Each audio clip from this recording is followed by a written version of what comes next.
I didn't matter. That it didn't matter that I was hurting, that it didn't matter that I was struggling. What mattered was the product, in a way. What mattered was the performance. Jessica Harris spent her childhood trying to live up to others' expectations, especially her parents. If I failed, if I didn't accomplish the goal or reach the standard, there was a lot of disappointment. So next time you need to try harder. This is unacceptable. At church, she got the same impression about God. I always felt like God just had these expectations for me, and that the Bible was a list of rules, and God was just a list of rules, and that is how you earned his love, and that is how you earned his favor.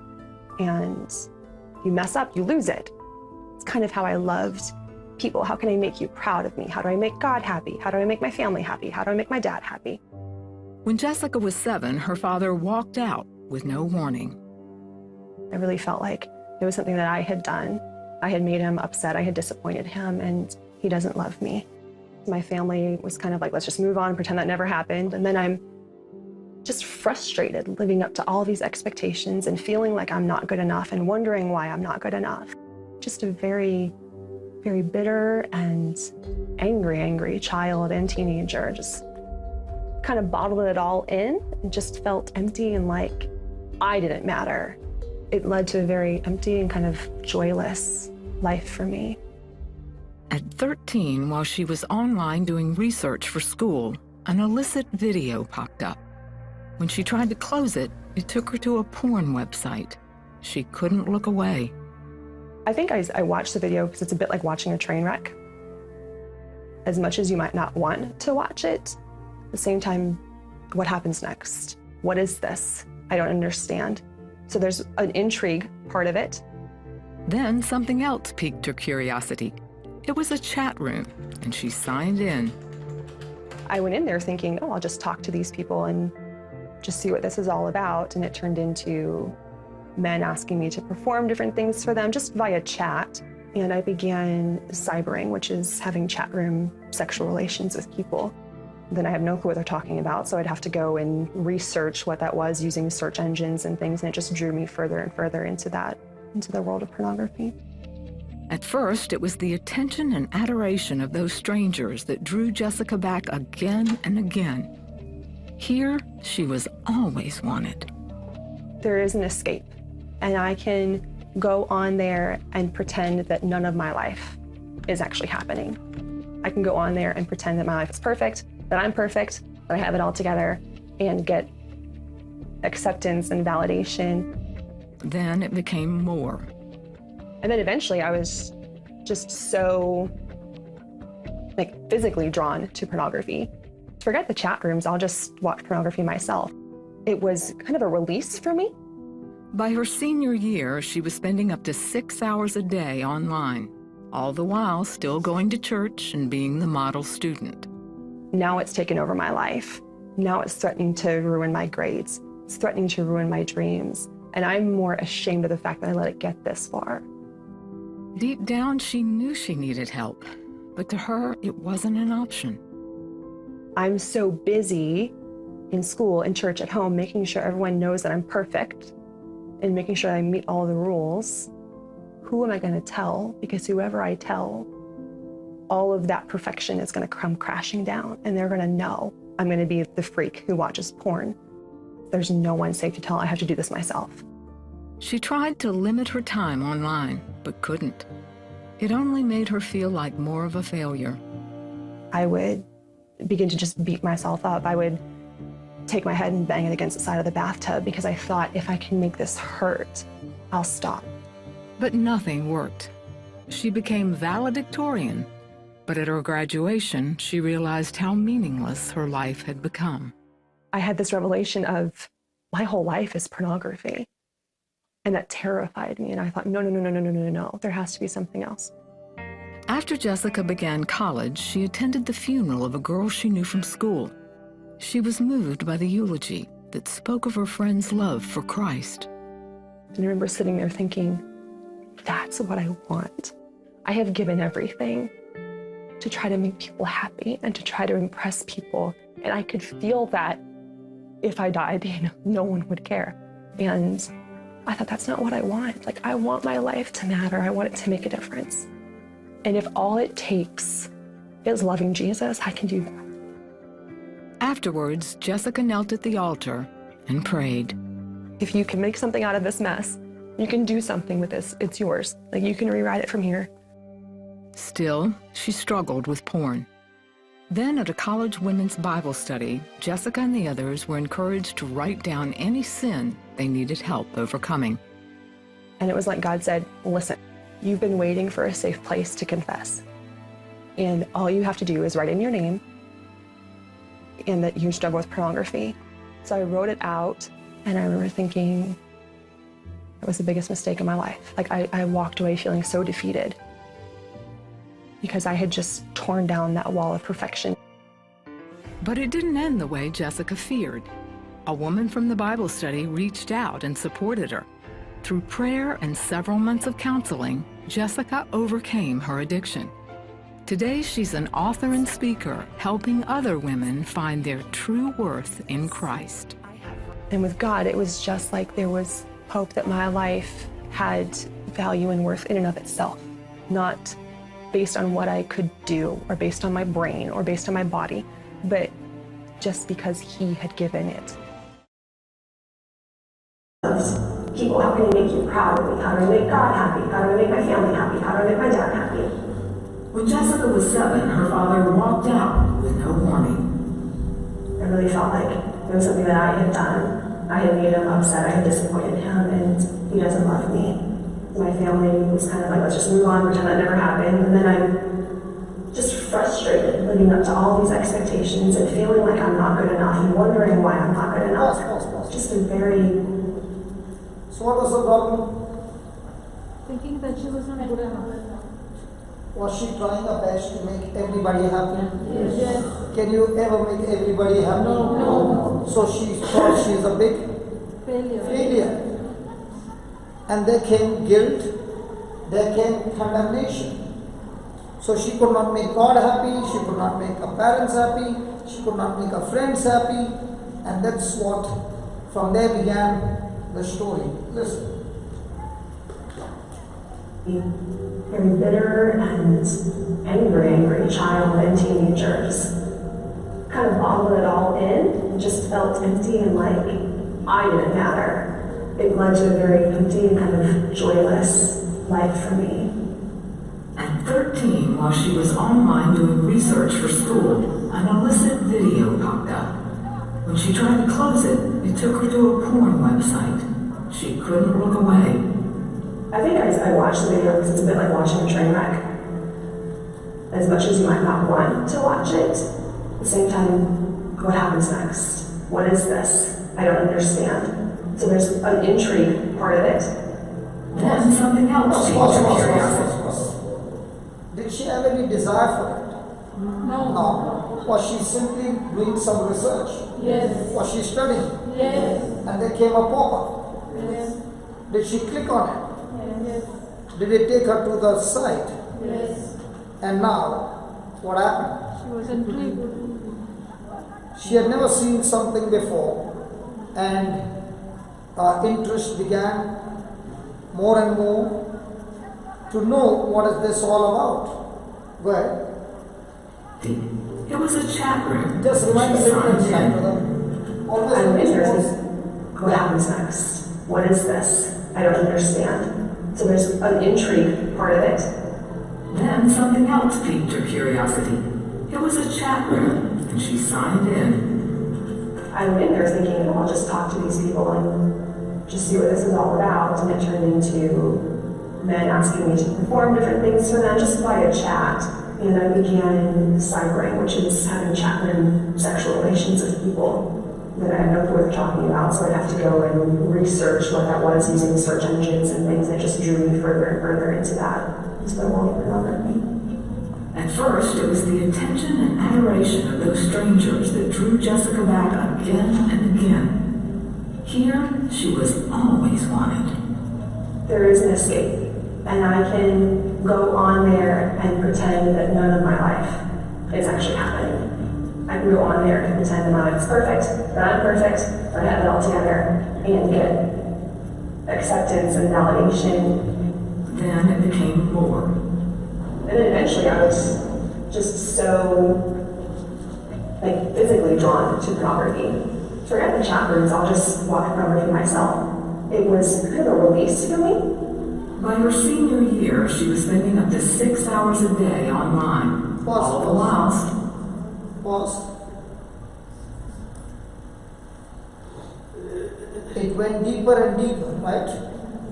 Now, did she get into something called as addiction? Yes. Now, has she become a slave? So even though she is continuing her research, but at the same time, she finds herself drawn towards that spirit of pornography, that she finds herself online for 6 hours. The other day we read about Paul speaking in the book of Romans, I want to do good, but I don't understand myself. I end up doing the evil That I don't want to do. that I don't want to do. And then I find I have become a slave in my own body, and it is not me, but sin that dwells in me and has captivated me. Now, did she ever think that what started as a pop-up would go into a chat, and from a chat to more and more, that now, even if she is trying to do something else, she is drawn towards the computer and she finds herself in addiction. Now, watch how guilt and shame takes over her life. Go ahead. Get acceptance and validation. Then it became more. And then eventually I was just so physically drawn to pornography. Forget the chat rooms, I'll just watch pornography myself. It was kind of a release for me. By her senior year, she was spending up to 6 hours a day online, all the while still going to church and being the model student. Now it's taken over my life. Now it's starting to ruin my grades. It's starting to ruin my dreams. And I'm more ashamed of the fact that I let it get this far. Deep down, she knew she needed help, but to her, it wasn't an option. I'm so busy in school, in church, at home, making sure everyone knows that I'm perfect and making sure I meet all the rules.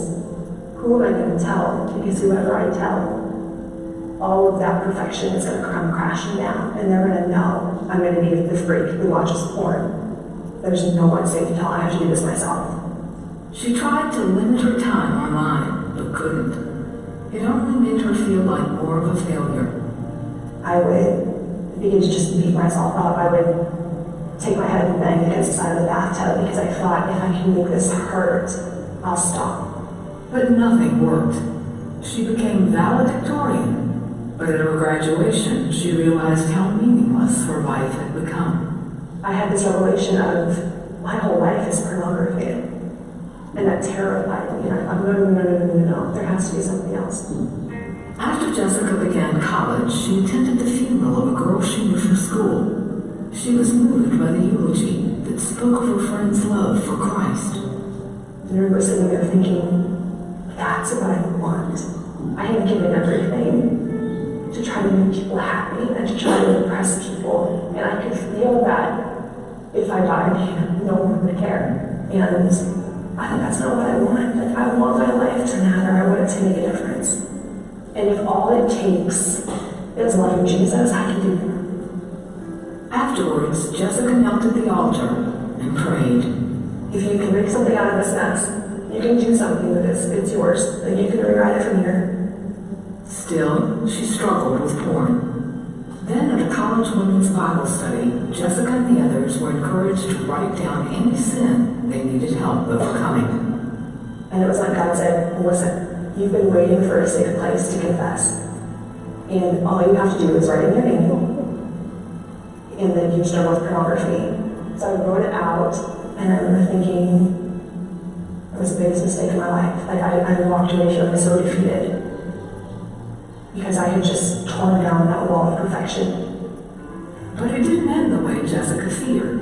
A woman from the Bible study reached out and supported her. Through prayer and several months of counseling, Jessica overcame her addiction. Today, she's an author and speaker, helping other women find their true worth in Christ. And with God, it was just like there was hope that my life had value and worth in and of itself, not based on what I could do, or based on my brain, or based on my body, but just because He had given it. Praise God. Praise God. When did the U-turn take place? Now, when she was going through this addiction, could she go and tell somebody? No. Because she was the best in school, she was the best in church, she was best everywhere, but deep inside she knew that she was still a slave. And if she opens her mouth and speaks to somebody, well, when she's trying to be perfect, I always wanted.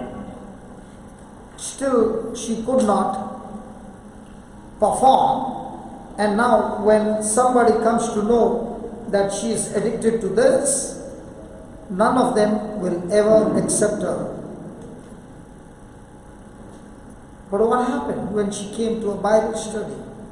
She thought she had made a biggest mistake by exposing her sin to somebody. But that somebody who came in contact with her, accepted her the way she is, counseled her, prayed with her, thought of the scriptures, and in no time or some time, she not only came out of her addiction, but she became a person of compassion to reach out to somebody and now began to minister to others.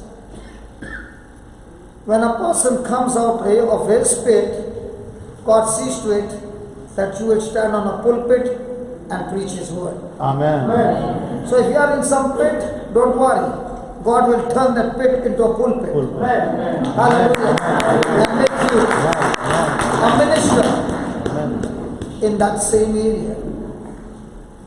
So did you see her that she came to church, she made a prayer, she poured her heart, but yet she found herself continuing in the same area until she got help from somebody.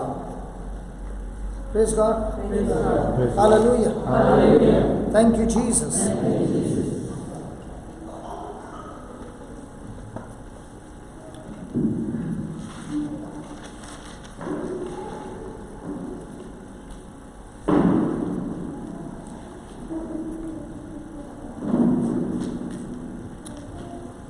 Now, what was the reason why she fell?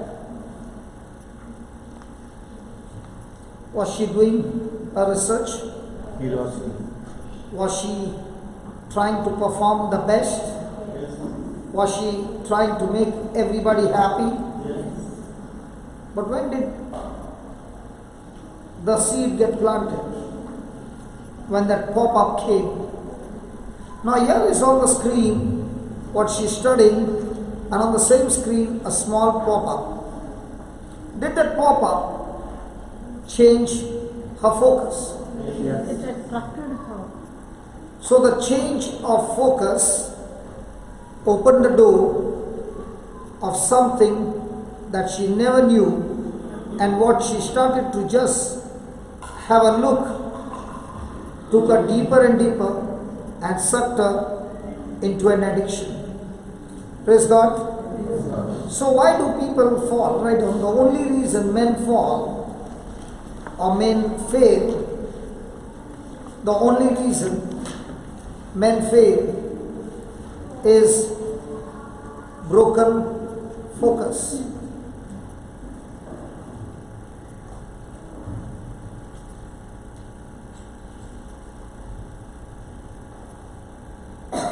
Broken focus. Now, even though she was in the church, an active member, but yet deep down, 6 hours she spent online, which was extremely disobedience with that disobedience of today, okay, let's take for example, when you are at the seashore, and there are rocks, do the waves come and beat on the rocks? Yes. In the same way, was those waves of addiction beating our mind continually and drawing her to the computer to get connected back online? Yes. So every act of disobedience is like a wave that is going to hit our mind and draw us closer, deeper and deeper, so that we get sucked in and get ourselves drowned in that sin. But the good news is, when a person turns himself to Jesus, who is a rock, the rock takes all the splashes that hits the rock and sets the captive free. She is not only set free, but from then on she begins to serve God.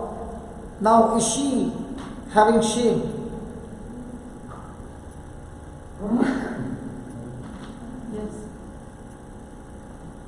Is she having shame now? No. That's what I'm asking. Is she having any guilt? Why not? The sin is the same. The addiction is the same. Because she believes, when the Lord has forgiven me, it is over. Now, is she relying on Jesus, or is she relying on an act of perfection? Jesus. In the same way, when sin which is hidden is brought into the light and confessed, sin has lost its power over you. And the light is Jesus. When you bring that sin to Jesus, who is the light of the world, hallelujah, He not only destroys that sin, but He makes you a very minister in that same area, so that you can help others who are going through a similar situation and change their future. Hallelujah. Hallelujah. Thank you, Jesus. Thank you, Jesus. Thank you, Jesus. Thank you, Jesus. Hallelujah. Hallelujah. Praise the Lord. Praise the Lord. Praise the Lord. Praise the Lord. Now, when she wrote her name on the sheet, did the devil give her extreme guilt that you have exposed the hidden secret, and now the whole church is going to know about you, and you will be in extreme shame, and the guilt is going to multiply? Come on. And she thought she had made a biggest mistake. But thanks be to God, what she had written, a person of compassion called her up and began to fellowship with her. And thank God, Jesus said, where 2 or 3 Gathered in my name, I am in your midst. So, when a person is fellowshipping in the presence of God, that is the place where addictions are completely terminated in the presence of God. Let me repeat that again. When that lady met her and began to speak to her Jesus, and began to give her love and not condemnation and not guilt and not point finger to her about her mistakes, but gave her Jesus who died for her, the very presence of God, of Jesus, is the place where weaknesses are completely destroyed.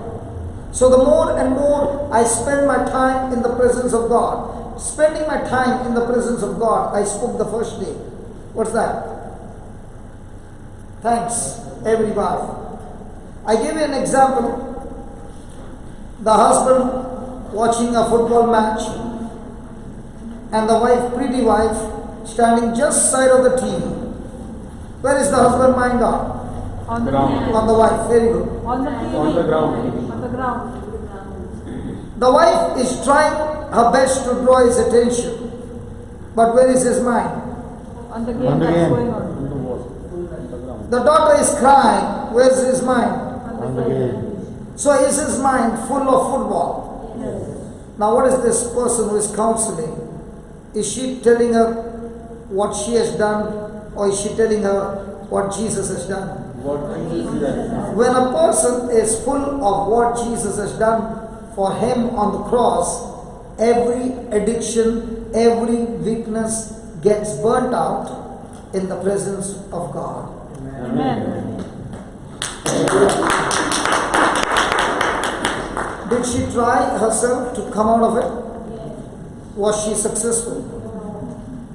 That's why when your heart and mind gets full of Jesus and you stay in that presence day and night, studying His Word, His presence is going to destroy every weakness, will have to die.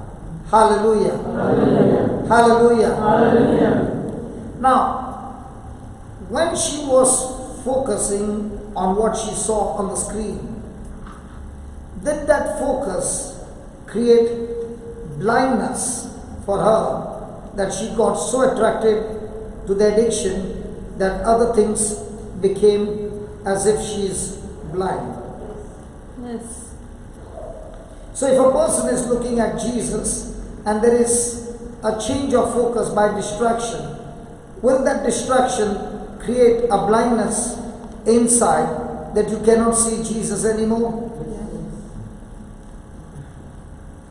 Because whatever you attract, whatever you get attracted to, will slowly but surely begin to master you and rule over you.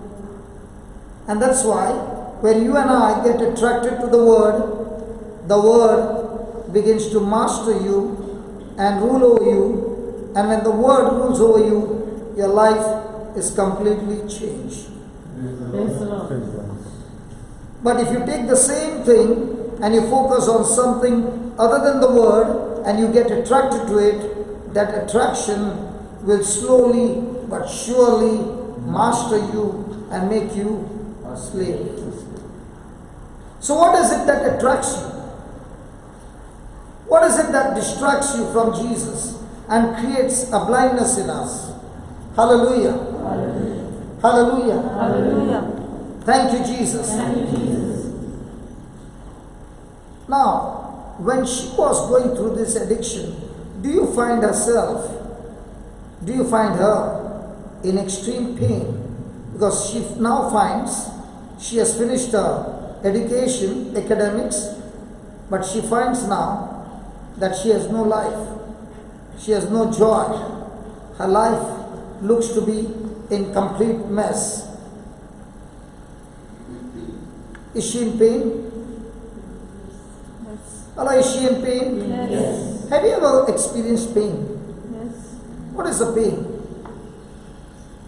Hey, what is pain?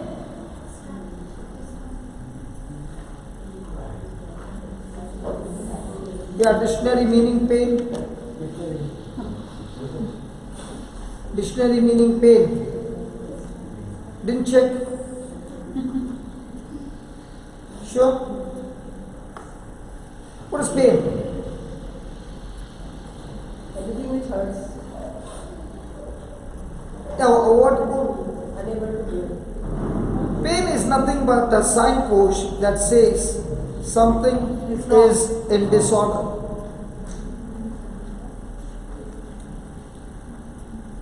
Before the ultimate destruction comes, there is pain. And pain is a signpost that says you better check because there is some disorder in your system, and if you don't make any change, then that pain will end up with manifesting disaster.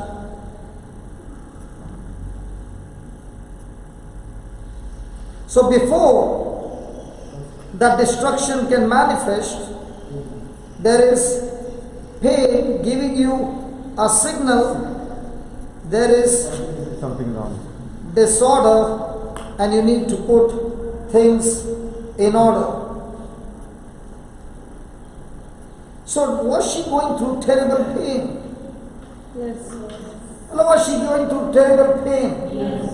Did that pain create a passion in her that the very thing that I'm going through, there are others also going through the same? Yes. And did that passion got created in her that even though I'm delivered from this pain, I'm not going to live my life by just deliverance. I have a passion now that just as I suffered, there are others who are suffering, and I need to do something for them. So what happens with pain? When pain used in the right way will create a passion for you, giving you a purpose and an assignment that will help you to carry out to the finishing line. Okay, let me put it this way. If I have no passion for what I'm doing, I'll get burnt out. It's the passion that keeps you going and going and going, and the passion keeps on creating a great future, because what was pain in your past has now become victory in the present, and that passion is creating a great future of victory in other people's life. So if you're going through some pain, it's not a bad news, my friend. Come to Jesus and stay in His presence, and He will show you in your weaknesses. He'll show you your flaws, and He will not only show you, He will terminate and set you free and say, now that you have learned the process, can you stand in my name and teach others?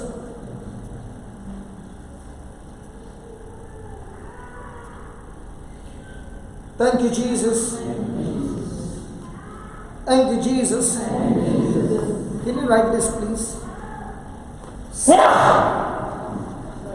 That was a swallow. God bless. Two of them jumped out of their seat. Okay, I just said Satan and the sound key. Doesn't matter. Satan always attacks. Satan always attacks those next in line. Satan always attacks those next in line for a promotion. Wow. Yeah. I'm looking at two children who are lost, and I thought there were three of them who got kidnapped, but two are found.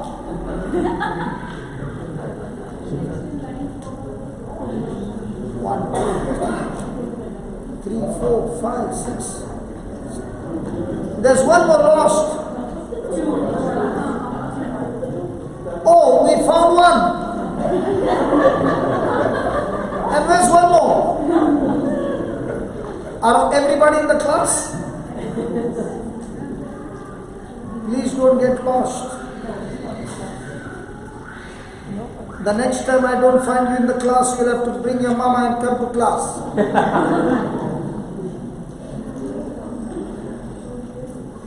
Okay, write down. Satan always attacks those next in line for a Promotion. Next in line for a promotion. So if you are in line for promotion, get ready. Satan attacks you. But just because he attacks you, does that mean you become a victim? No. Your response through Jesus, in spite of the attack, makes you victim. Now in this testimony, did you see that girl turn herself to Jesus? But did it work? It started a process. Was she still in slavery? Yes. When the counselor came and spoke to her, was the slavery still there? Yes. But as she began to learn, was the grip the same? Was the grip of the devil the same? No. So the more and more she is studying the word of God, the grip of Jesus gets tightened and the grip of Satan starts getting weakened. And the more the grip of Jesus gets tightened, the passion is being created in that person for an assignment and for purpose in the future. So the next time you are in attack, is it a time to sleep or is it a time to get excited? Because I'm not only going to come out of this attack, but before I come out, God is going to create a new passion in me which will take me to the next level. I said, which will take me to the next level. Hallelujah. Hallelujah. Hallelujah. When I was here, I spoke to my brother Moses was asking for dates in Daman. And I quickly said, brother, I have no dates, right? When that brother had come. But then I saw that there are so many who need me, and I've got in the month of March about a week so to go home. And I did tell my wife I'm coming home. Praise God. But when I saw this morning, I sent her a message. And I said, I'm in tears. This is my message. I'm in tears. And I thank you for loving me for so many years. But what I'm seeing here, I'm going to Gujarat.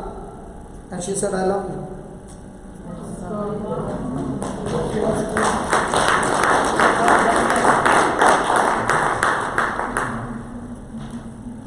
A passion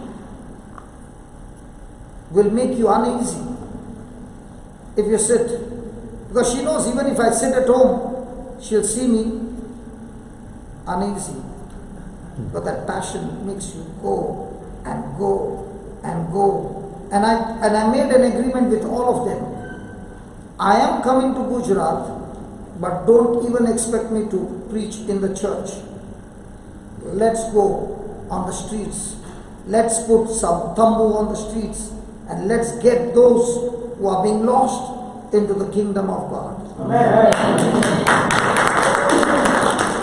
We don't want to catch the same fish that are caught. Let's have some adventure with Jesus.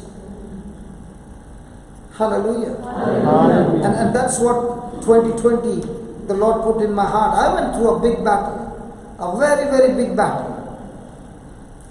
And in that battle, when I planted the seed of love, the Lord gave birth to a new passion, a passion to go in 2020 to places where the gospel is not being preached. To touch those people who are not in church. I don't want to preach in the church. I want to preach in places where the church has not been there. You mean to say it's going to be easy? No, it's not going to be easy. But with Jesus, it's going to be an adventure. Amen. So why does the attack come? Because you're very close to the next line of promotion. God is taking you to the next level. And that's what you see over here. That same girl who was in addiction and she thought, there's no more joy in my life. My life is no more, there's no purpose in my life. When you come to Jesus, you discover the purpose. I will say that again. You discover. You never choose. You discover. Let me tell you, you discover. You don't choose, you discover. And that passion will take you. Amen. And that's what my wife said to me. The day your passion dies, you will die. So no matter what happens, don't change your focus. Be on the passion. You will live long. She told me, you get involved in other things, your passion will die. And the day your passion dies, you will not live anymore. You will be on the verge of depression. So don't get yourself out of focus. Thank God I got a pretty wife with a pretty wisdom. Hallelujah. Hallelujah.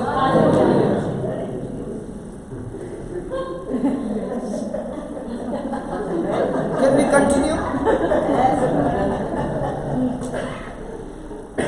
No. Did this girl, when she came to Jesus and she must have met the counselor, and they would have had, why are you disturbing the class? And Tobit, why are you responding? Okay, come on, let's come back. The counselor. When the counselor would have started speaking to this girl, do you think it would have been easy? The day you begin to respect and honor the word of God, the anointing will work for you. When you have no respect for the word of God and you take the word of God just casually, the anointing will bring there will be no anointing to bring anything in your life.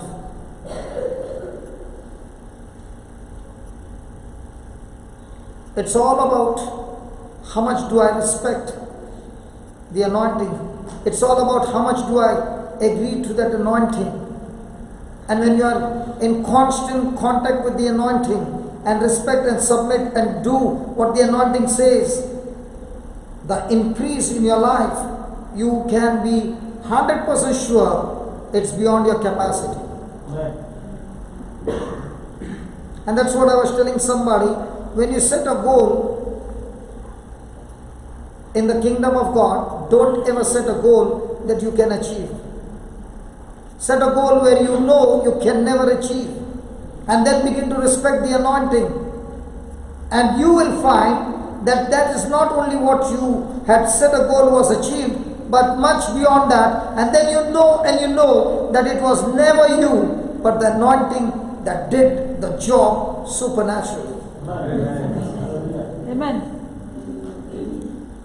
If this girl had to be with the counselor, listen to what he said, but never did the homework, never applied what the counselor said, do you think this person would have been set free? You know what people think is, when I come for a service like this, when I sit with the counselor and I have to talk to him, give me some scripture. Okay, I gave you the scripture. And then what do?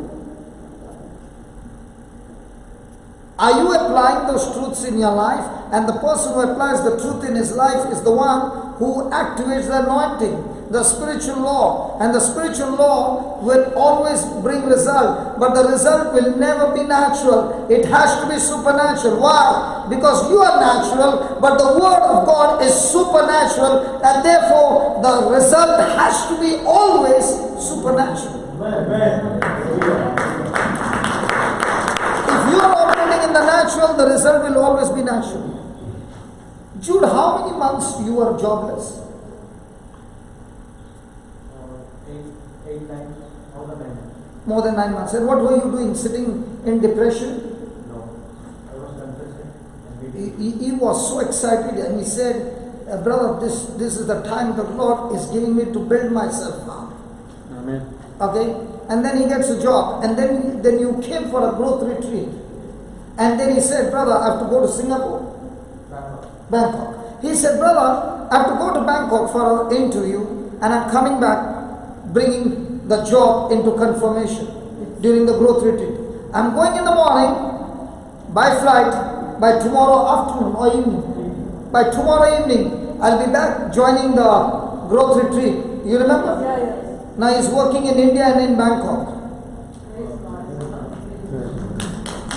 He's getting Indian rupees as well as dollars, as well as US dollars. That 8 months was a time for his preparation for the next promotion.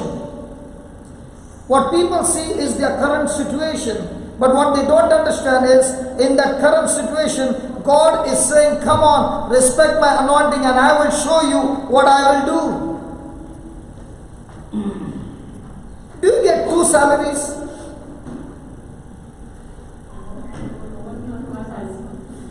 Do you get 2 salaries? And I thank God, a person who understands the scriptures and the truths and the way and the truths, they call up and say, hey brother, I'm going through this, but I'm so excited. It's time for me to go through some training and to go through some study, and thank God for the wife. You know, when I'm giving a dictation, I'm so joyful that she's got a baby in one arm and the pen and notebook in the other arm, and she's writing down notes. And the baby is only 4 months old, and they've traveled about 1600 kilometers to attend this retreat. I'm talking about those who understand the truth. Amen. You respect the truth, you respect the anointing. The anointing will always bring increase. Amen. You fellowship with the anointing will bring the increase. Why was he so sure when he was flying to Bangkok?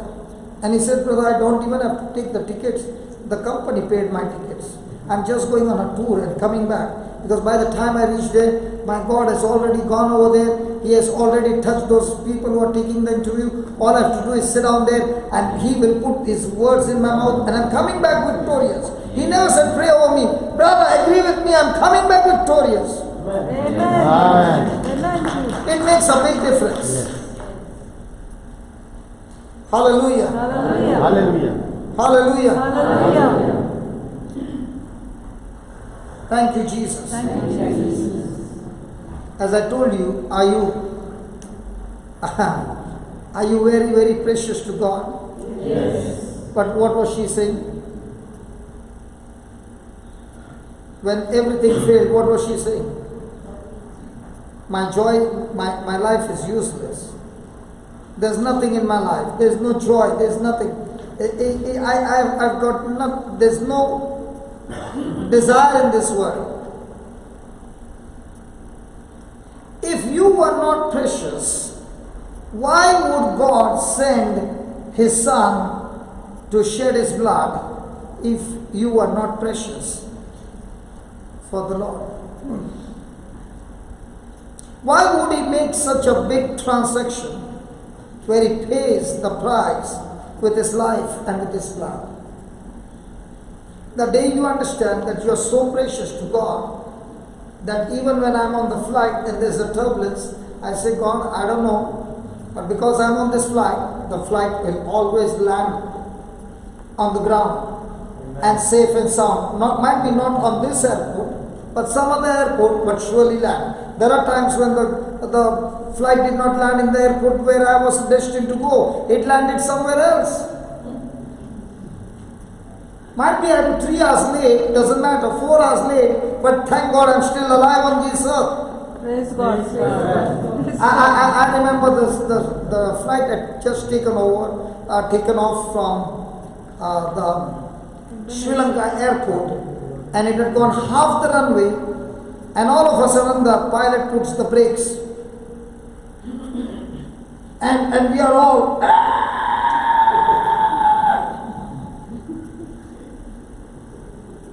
and then he comes to the end and he tells everybody out quickly. So everybody's out and everybody's, then he says there was a problem. If he had to take off, he wouldn't have been landed. And everybody appreciated the pilot. And everybody was happy. Praise God. Do you know how long the happiness lasted? Sure. Only for 45 minutes. Why? Because The passengers who got down began to ask the people, the airline people, when is the next flight going to come to take us? And they said, tomorrow morning. The very people who were appreciating because they were alive, now were catching and screaming and doing everything possible to make the airline people's life miserable. And I was there and I was saying, hey, aren't we happy that we are alive? thank you, Jesus. And they forgot. The good things are forgotten quickly, and the bad things remain in our mind, and now there is anger and bitterness. And thank God for the child of God, for going around preaching the word of God. So I saw there is another flight at Madurai from Colombo. For me, any part of the India is not a problem, because there is somewhere, somebody in some branch that I preach, so it doesn't matter which airport I land. So I told them, can you put me in Madurai flight? They said, done. So afternoon I landed there, and there in the evening I got a chance to preach, and in that CD that you have, Abundant Life, where Carolyn is sharing a testimony, that was the day where the devil had planned to finish me, but praise God, God saved me. Hallelujah. Hallelujah. I don't know about you, but I'm very precious to Jesus. Amen. He shed his blood for me. He loves me. I don't know about you. I don't know about you. Carolyn and Belinda, right? Yeah, how she found her baby dead and how the baby came alive. You should watch that CD. Not watch, hear that CD. And when the baby is born, after 1 week the mama goes blind, and how her eyes are restored, and how her sister had a tumor, and how she killed the tumor without surgery, and there was no tumor in her. And these are the people who fought the battle using God's promises. Hallelujah. Hallelujah. Thank you, Jesus. Thank you, Jesus. Thank you, Jesus. Thank you, Jesus.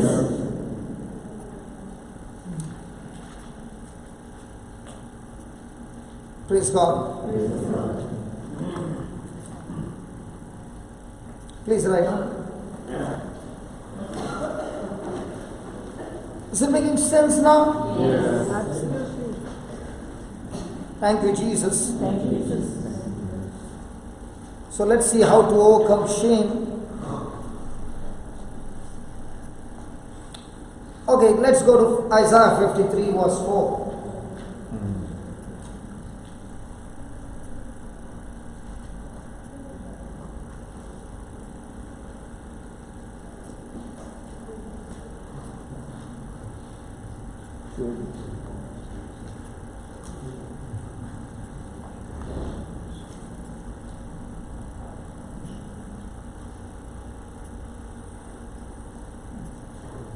Okay, you just write down this. Before you write down, what was the age when she got caught? At the age of 13? Who was that? At the age of 13, that This girl. When she was. And it went on till she finished her academics. She said she was doing an assignment in school. Yeah, but that time she was 13. Teenager. But then by the time she got delivered, she was quite a big girl. Yeah. So when does her season change? Did her season change? Yes. Hello, did her season change? Yes. When does the season of captivity change in a person's life?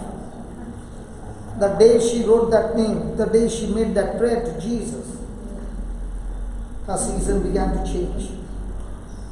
If you are going through any kind of situation where you got caught up with something that happened in your yesterdays and you want the season to change, cling on to Jesus, cling on to His Word, renew your mind, apply the truth, your season will have to change. Praise God. So write down the waves of yesterday's disobedience, the waves of the waves, the sea waves of yesterday's disobedience will splash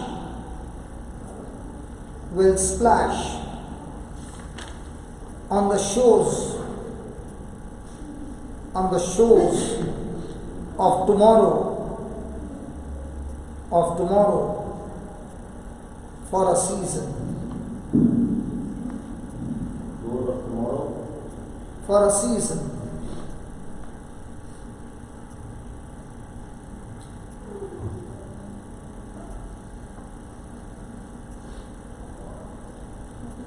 the presence of God,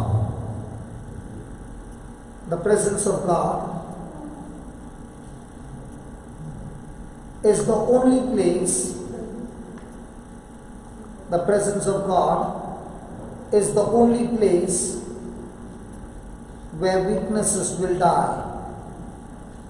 The presence of God is the only place where weaknesses will die. And in bracket, write down the mind full of Jesus. Example, football.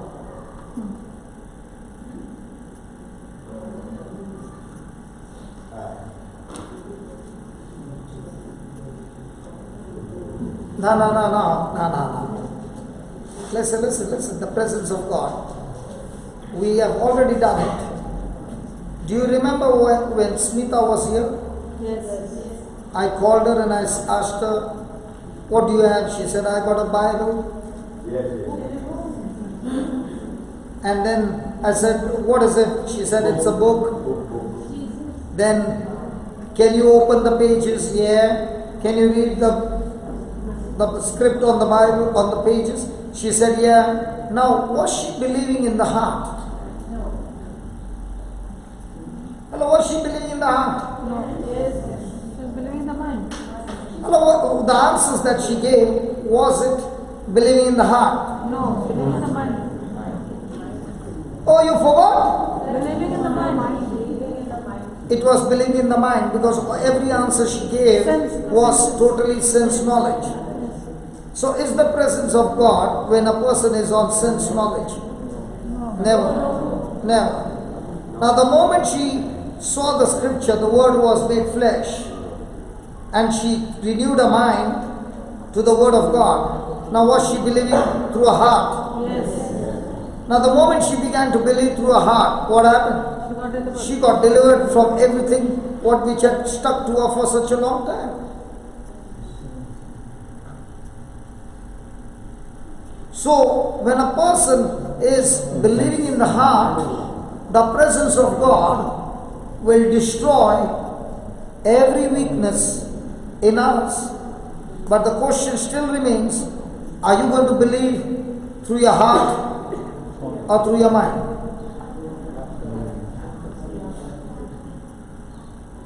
And that is the challenge. And that's where we fail, and we begin to think, I am believing by faith, I've got faith, I'm believing. But because you are on sense knowledge, how come when a person is believing and at the same time having worry? How come a person is believing and there's no peace? Because peace and joy are twin brothers, they always go together.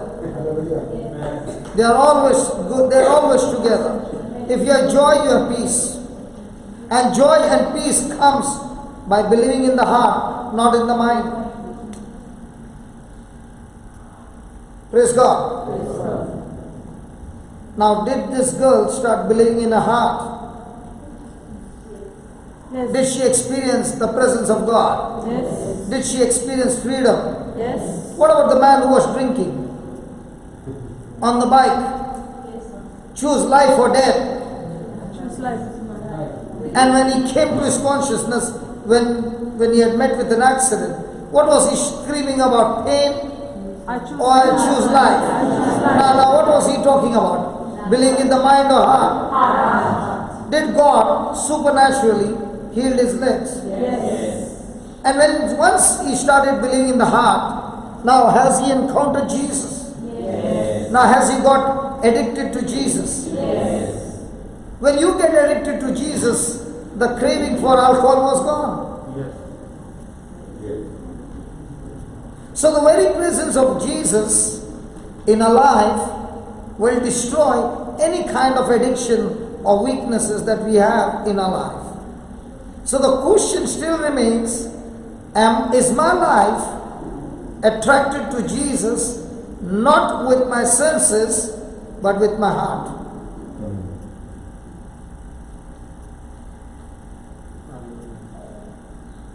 So a person can pray 2 hours with his senses and get nothing.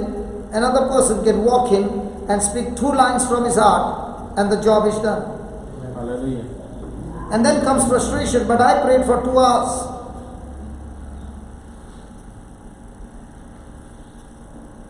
Pushpa must be praying all these years with the mind. But the desire is there, but she did not know how to connect God with the mind, with the heart.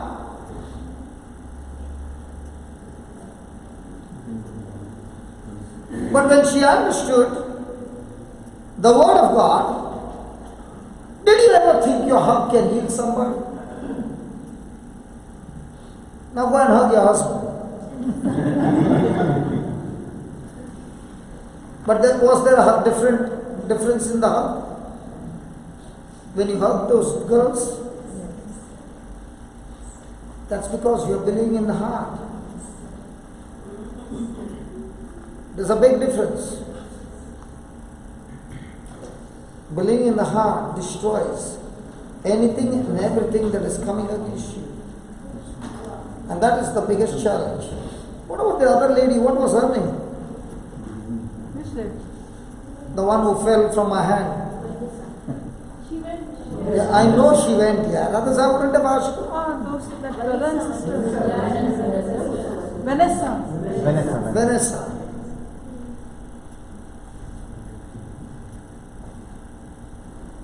Did she also believe with her heart? And she said she did not want to fall. Smita did not fall, but the one who said I don't want to fall, she got knocked off within a minute. She didn't want to come on. She didn't want to come. From here we will have to tell her, go, then she came. Thanks, John. You're always Thanks, John. No, you come back, sister. John, you're really good. And she fell, Hallelujah. she fell wrong and she got hit. And she felt my mistake and she got healed. Hallelujah. So write down, the presence of God is the only place where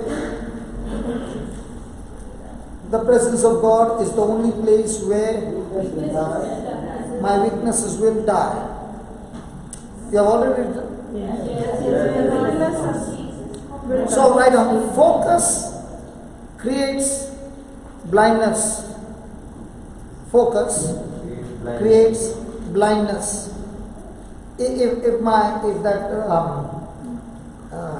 do you say?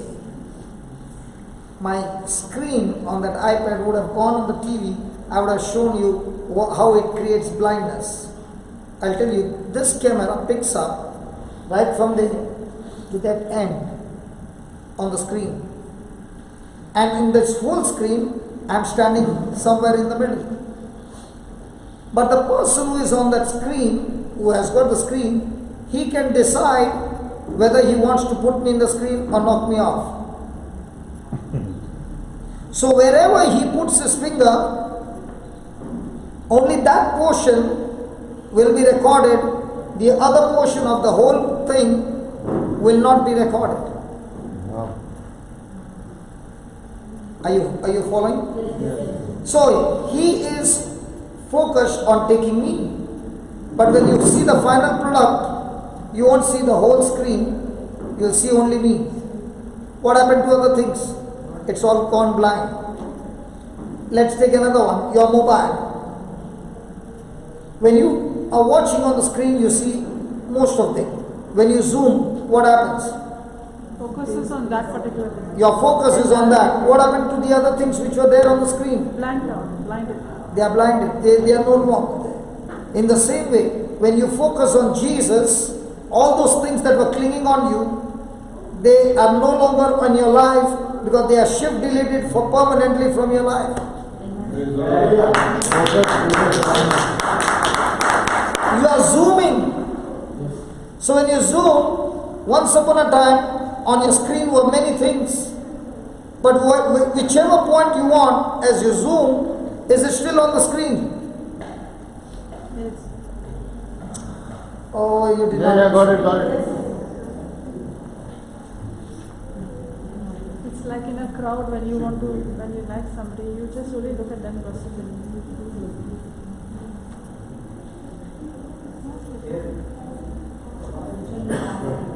I don't use my camera. There it is. Now Jesus and all this thing is there. I don't know. How does it happen, Lord? Should have not been using my iPad. Can you see it? Yeah, show me that.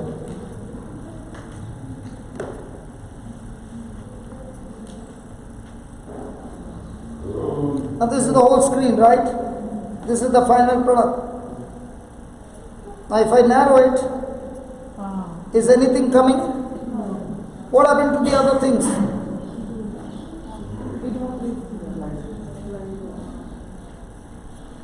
This is the final product.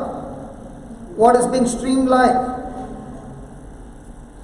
Now if I only want this, but what about the other things which were there on the screen? Can you see them here? No. Hello, can you see them here? No. Just stand here. That's it. Is he there? No. Is he still there? Yeah, but he's not there. But he's not there. So when you are in the presence of God, only Jesus and you and all other things which were clinging on to you are shifted. But now, he's there. Now can I get him on the screen? Yes. So who decides? I decide. So if I decide to stay in the presence permanently, he doesn't come on the screen. But the moment I get distracted, I've blinded my eyes to Jesus, now all the other things are coming into my life. Hello. What an example. Thank God. Class. Are you following? So now do you love my camera? Amazing camera. Huh? Amazing. Focusing. Example. How much do you want to focus? What do you want to focus? Because whatever you choose to focus is going to be the final product in your life. Did she create, oh thank you Jesus, did she create for 6 hours an atmosphere of disobedience? Yes. Now when you create an atmosphere of disobedience, that atmosphere will create a product in you.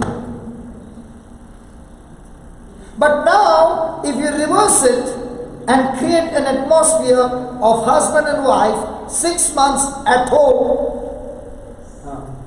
6 months at home because of his broken leg, and husband and wife sitting together and creating an atmosphere of studying the Bible, now what happened? The product, marriage, started getting better and better and better and better. So who is in charge to create an atmosphere? I am. Hallelujah. Hallelujah. Is it going to decide your future? Yes. Is it going to make a product out of you? Yes. Thank you, Jesus. Jesus. Did she spend a time with the counselor?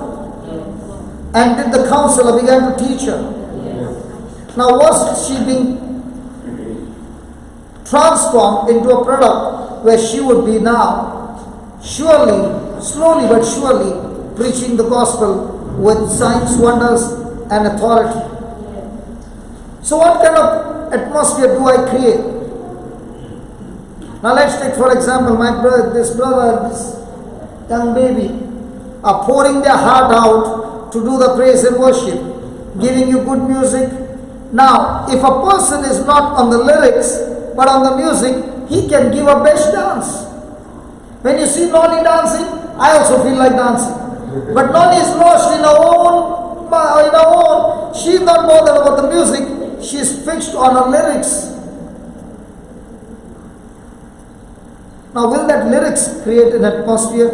Yeah. Will the music create an atmosphere? Yes. Which one will make a product of Jesus?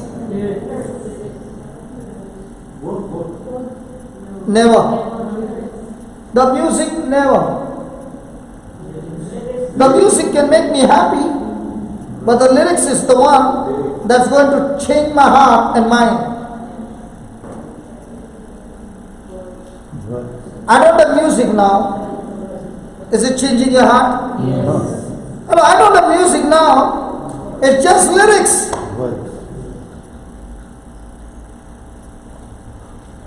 So what kind of atmosphere you want? Music or lyrics? So when the song is being played, please concentrate on the lyrics, not the music. The music is just to make you happy, so that you get into a mood to the lyrics. To help you to sing the lyrics. Hallelujah. Hallelujah. Now we were playing, that day I was playing the violin, you remember? And all of you were dancing. If I play the whole day and make you dance the whole day, the growth rate is over. Praise God, go home. And you will say, what a music, man, what a dance it was. I enjoyed, but when the devil shows up, what will you do? Play the same music? So get into the lyrics of a song. Thank you, Jesus. You know, there was a song written by Jonathan, one of our team members, because I said, I cannot record any of the songs. The reason is the copyright fine comes on me. So I said, can you make a song? And he wrote a song, You Amaze Me, God. And he was singing, and I was sharing with them the lyrics. And as I was sharing, there was a man who was sitting on the third row, and he has been like this for 37 years. He can't see a person in front because he's so bent over. And there's another person who is a black belt man who used to be in gangs and all that. His life has changed. And he was sitting at the end, and he just walked up and he put his arms around him and began to pray. The man's bones began to straighten him, and he could see the projector on the top. And then was a lunch break, and I had gone to the restroom, and he was he was in the restroom, but he did not know that I was inside. In the other cubicle. No, it was a big, in the bathroom, the toilet is big.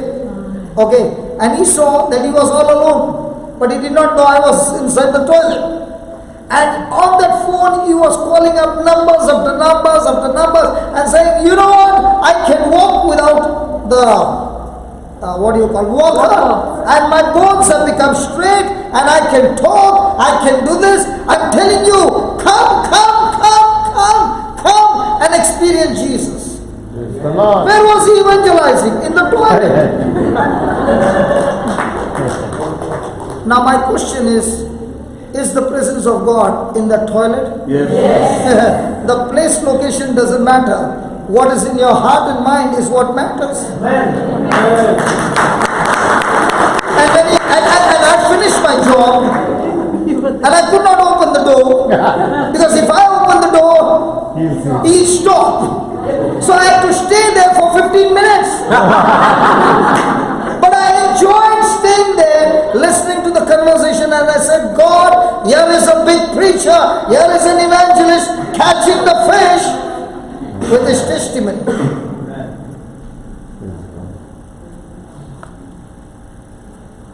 God knows how to put me there at the right time. Thank you, Jesus. I enjoyed doing my job on that day.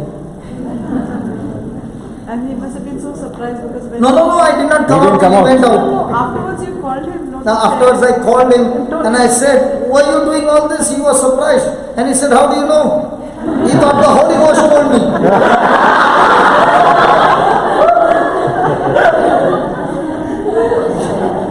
Isn't that fun?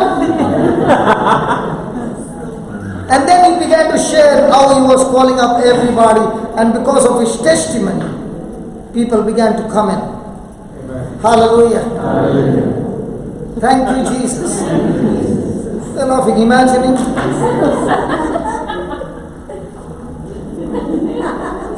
Do I laugh on you, Pushpa?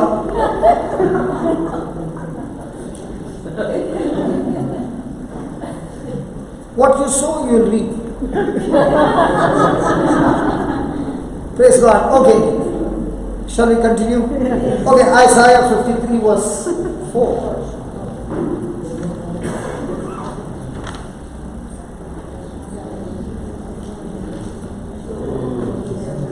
Surely he has borne our griefs and carried our sorrows, yet we esteemed him stricken, afflicted and smitten of God. So write down, we have already finished, just take some notes. Jesus suffered the shame of our sins. Jesus suffered the shame of our sins and endured this on our behalf. Endure. That was Irish English. Endure. अरे तू कब से Irish हो गया रे? अभी. God did not want anything. And endured what? This. On our behalf. Endured this what? Shame on our behalf. Endured the sorrow, the affliction, all that on our behalf. God did not want anything to separate us. God did not want anything to separate us from Him. God did not want anything to separate us from Him. So Jesus' blood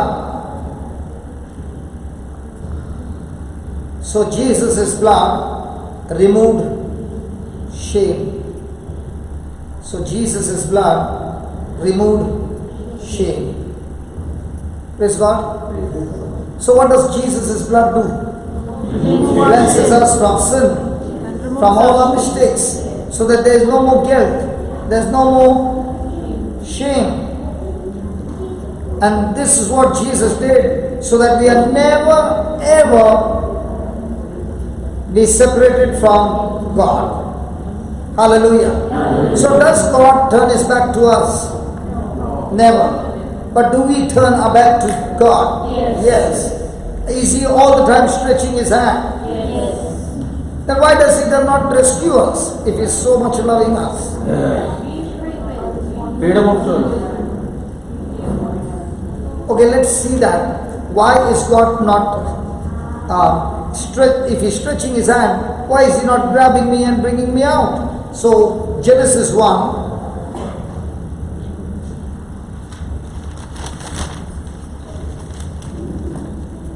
And verse number 26.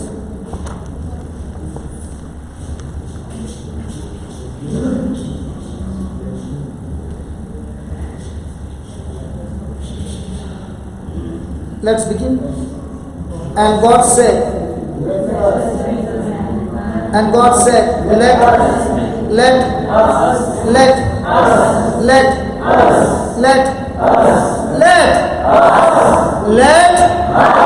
who is that us? The Father, the Son, and the Holy Spirit. Let us make man in our likeness, in our image, after our likeness, and let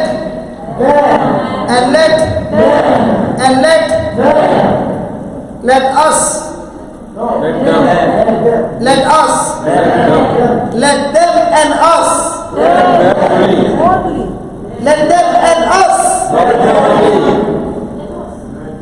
Now was creation God's?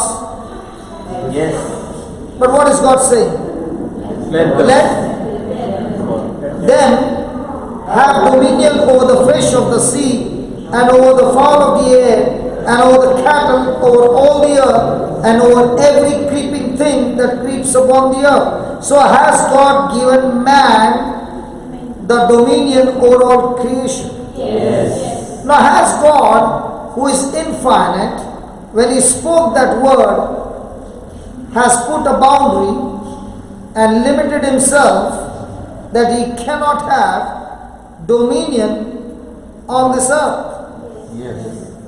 Because that dominion has been given to whom? Man. And that's why Jesus had to come as man to have dominion over all things and reverse what was lost and restore it back to man.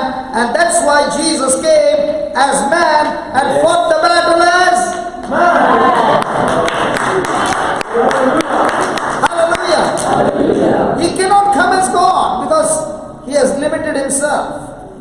And if God, and what does God do? Now that man has disobeyed God and Satan has made him a slave, God introduced himself through his word and said, when you call on me, hey, when you call on me, when you call on me, because if you don't call, I can't come. That's the law. So man is saying, I cannot have dominion because I am powerless in front of Satan. So God, can you please intervene in my life? And that's prayer. Calling God to your rescue is prayer. And God is saying, when you're calling me, call me through my word, and my word will begin to do everything for you. So do we all have dominion over all creation? Yes. What about the sickness? Yes. What about the disease? Yes. What about the powers of darkness? Yes. Did you work for it? No. How did you get it? I believe. By believing in Jesus and receiving By faith. his finished work on the cross By faith. by faith. So a person might be fasting. I know a person who was fasting for 3 days a week for 8 years. Okay? And his sister had come from some country, I don't remember. And she had come for a service, and she saw small children laying hands in Bangalore and people being healed. So she called her brother and said, this is what I saw. If you can come to Bangalore, the next month he is going to have a service. So he came he is the one who took Jocelyn to the Divine Retreat Center where she encountered Jesus. So he came to Bangalore, and the sister said, this brother of mine is fasting for 3 days a week, and it's been now 7 to 8 years asking God for power to heal the sick. And I said, that's where he went wrong. You don't get power by fasting and praying. You get power by believing in the finished works of Jesus. It's not by your sweat, but by his sweat. If you believe what he sweated for you, you receive it as a gift. You can never earn it. It's free. And when I explained to him, he said, I don't understand. I said, I'll explain to you. Will you come for a 4 days retreat? I asked him. He said, I'll come. And he brought his wife, he brought his friend and his wife, and they all came. Now they were all of them were retired, you see. And they were all staying in a room. And that day I said, to prove to you, even the breath of ours has got power. And I put some people in front who were sick. And I said, I'm just going to blow a whistle, and I'm going to ask everybody to blow a whistle. And when you're blowing the whistle, the sound of that whistle with that anointing of God will destroy the sickness. And they were watching. And one by one, everybody got completely healed. And he came to me crying and he said, I want what you got. I said, you don't want, you already have it. He said, but I don't feel it. I said, that's where the real problem is, because your life is governed by feeling, my life is governed by what he said. So I said, I'm going to give you some scriptures. Are you willing to study? He said, I'm ready to do anything. So I gave him the white book and I said, study it by heart. Can you believe these retired people, after retirement, you are trying to study at 65? They were full light. I am the body of Christ. But they finished studying the whole night and they said, we are ready. I said, come on. And the same person today, when before this retreat, I was coming from down south, I met him. And he said, brother, from that day on, I'm preaching in so many places. I'm a counselor, even in the divine. I see healing, different kinds of healing. I don't even have to lay hands. I know the gift, I know the scripture, I speak it, believing in my heart, and bang, it's happening.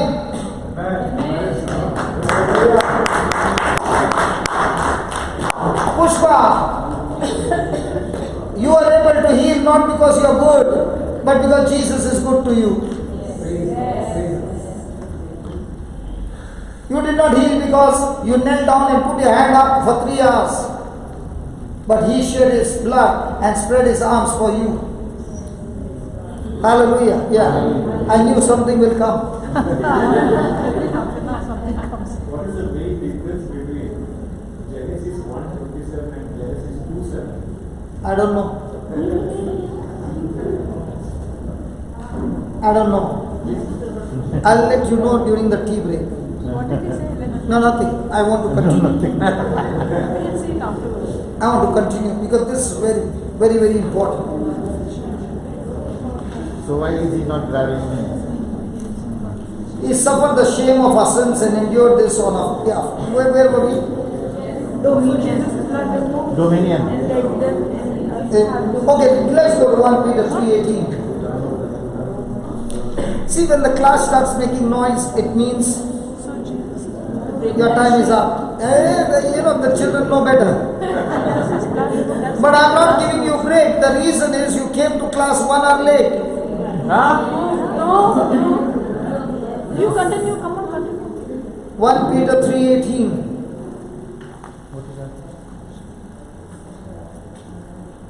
For Christ also has once suffered for sins, the just for the unjust, that he might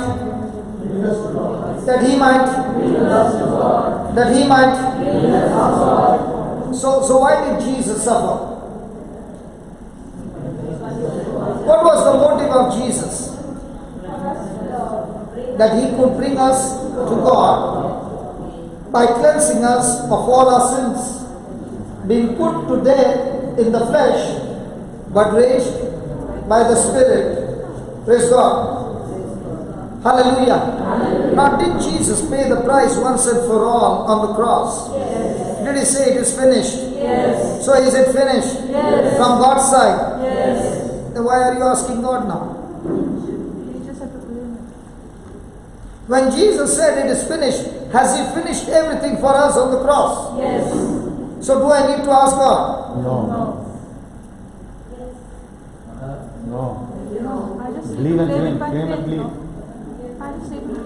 And do I need to ask God? No. Confess and So what about that passage where Jesus says, ask and you shall receive? How come George did not ask me that question? That one. George, you're still stuck to Genesis. Okay. How come you did not ask when I said, do we need to ask God? And everybody said no. Why you did not ask me? Didn't Jesus not say, ask and you shall receive? He forgot about it. If George is not asking, I'm not answering. George, please ask for the sake of the others. How come you don't have that question, brother? George, ask and you shall receive. And these people are saying, I don't need to ask because Jesus finished on the cross.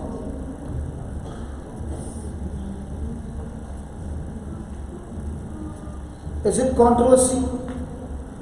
No. I said Jesus finished on the cross. It is finished. So from God's side, is it finished? Yes. yes. But did Jesus not say, ask and you shall receive? Yes. The ask you to receive is the Holy Spirit. What he has finished is the work of the Savior. One of he came to undo the work of Satan. That he has finished. Putting the work. Okay. I will give you another example. Ask and you shall receive, seek and you shall find, knock and it shall be open. Okay. I will give you an answer for that. Supposing you gave your 5 clothes for dry cleaning. In India, as soon as you deposit the clothes on the counter, at once the man will give you cash. What about your Irish custom? What? Receipt. They give you only a ticket, a receipt? Yeah, they give you cash.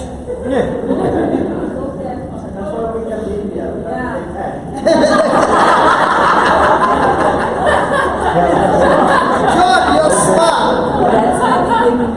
Okay, he gives you a ticket, okay? Okay.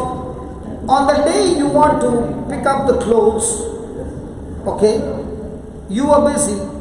Can you give the same receipt to somebody and say, can you pick it up for me? Yes. Okay. The person goes to the counter and says, he's asking for those clothes, but not giving the receipt, neither showing the receipt. Will the man give that person the clothes? No. Why not? So without the receipt he won't give. So that's why Jesus says, when you come to my Father and ask for anything, the receipt that I earned for you on the cross, produce that receipt to the Father. Amen.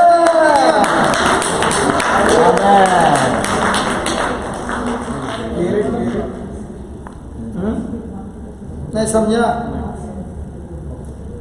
When you produce the receipt, on the receipt what is written, based on that, will the man give the clothes? Yes. So why is he giving the clothes? Because it is not his, it is ours. So Jesus is saying, when you go to the Father and you are making a demand or asking, remember that because I finished for you on the cross, I earned blessings because of my obedience. And Adam earned curses because of his disobedience. And what he earned, you got it. In the same way, what I earned, also you can get it.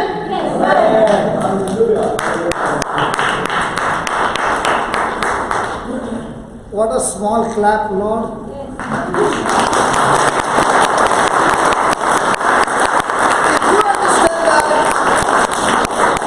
If you understand that every time you come in the presence of God, you're coming with your ticket. Yes. Receipt. Because you're saying, I'm making a demand for what is mine as an inheritance. I can never earn it with my works.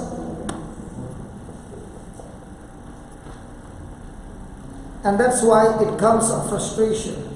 Because the very nature of man is he wants to boast of his achievement.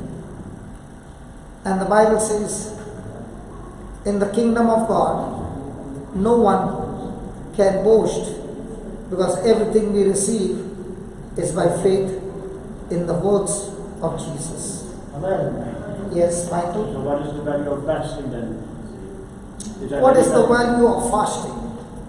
Have you ever eaten pork in your life? Pork. Yes. Pig. Yes. Okay. When you eat a lot of pork, what happens to you?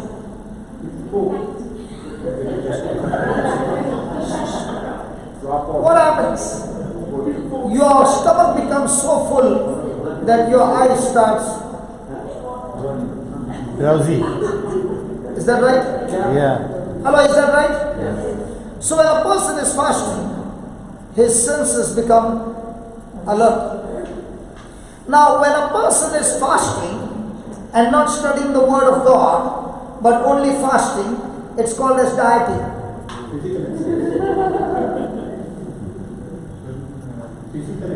When a person is dieting, when a person is fasting with the word of God, not only his physical senses but his spiritual senses begin to become extremely alert. And is his food necessary, brother? Yeah. So can you tell your stomach, I'm not going to give you any food,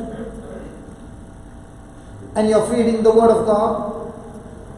Now, when you have fasted, have you had victory over your hunger? Yeah. So you fasted for 5 days. Did you get victory over hunger? Yeah. So now, is sin necessary for living? No. And if you could get victory over hunger, which is necessary, in the same way now, you can have victory over sin, which is not necessary, by the same process of studying the word and saying no to sin, the way you said no to food for your stomach. Now, in Ireland, I saw many of you have a fireplace, and I would go very close to see whether the wood is real or artificial, because some places I got deceived. Now some electric heaters have come, the flame is of the gas, and the wood, which is not a wood, that wood doesn't get consumed, but you can see the flame. Is that right? Yes. UK. Okay. Now, when the flame is burning, and you take a little of kerosene and throw it there, what happens? In the same way, when a person is praying and that fasting is the kerosene that is putting in his prayer, and now your prayer is like fire.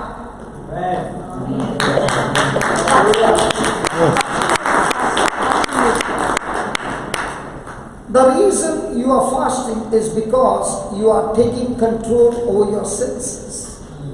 And unbelief is born through senses. Faith is born through the word of God when your senses have been cancelled, and now you are believing through the Spirit by faith. So, in other words, when you're fasting, you are having control over your senses and telling your senses, be submissive. In the same way, now when you're studying the word and your senses are screaming, you are telling the same senses, be submissive. So fasting becomes a training ground to have control over your senses that gives birth to unbelief. So conclusion, fasting with prayer and study of the word helps you to eliminate unbelief.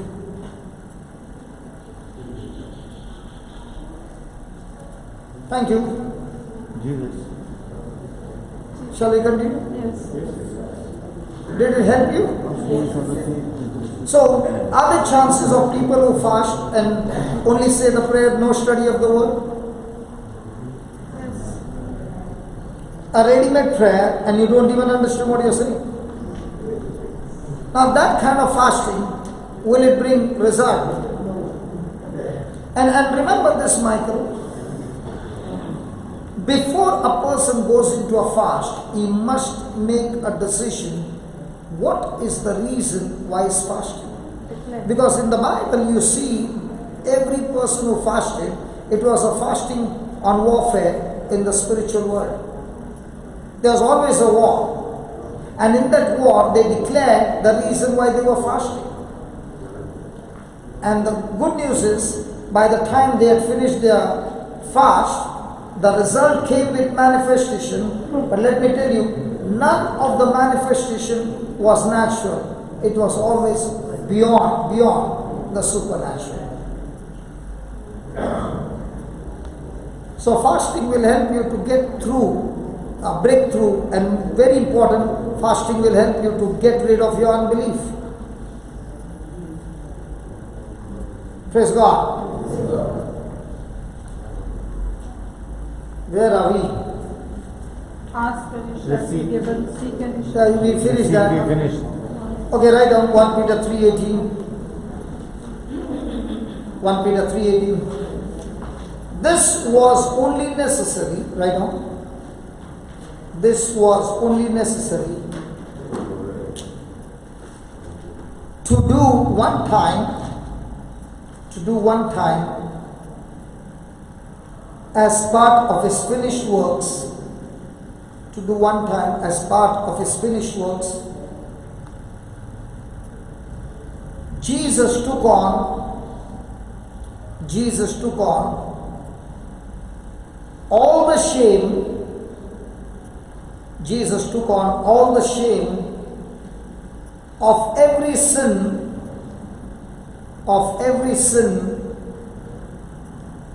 mankind would ever commit.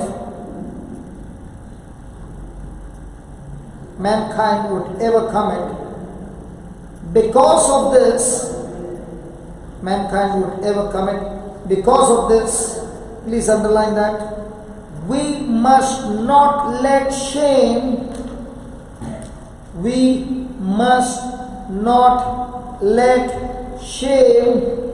overtake us when we miss the mark. What's that? When we miss the mark? When you do fall into disobedience. Quickly repent. Get up. Come to Jesus. When we miss the mark.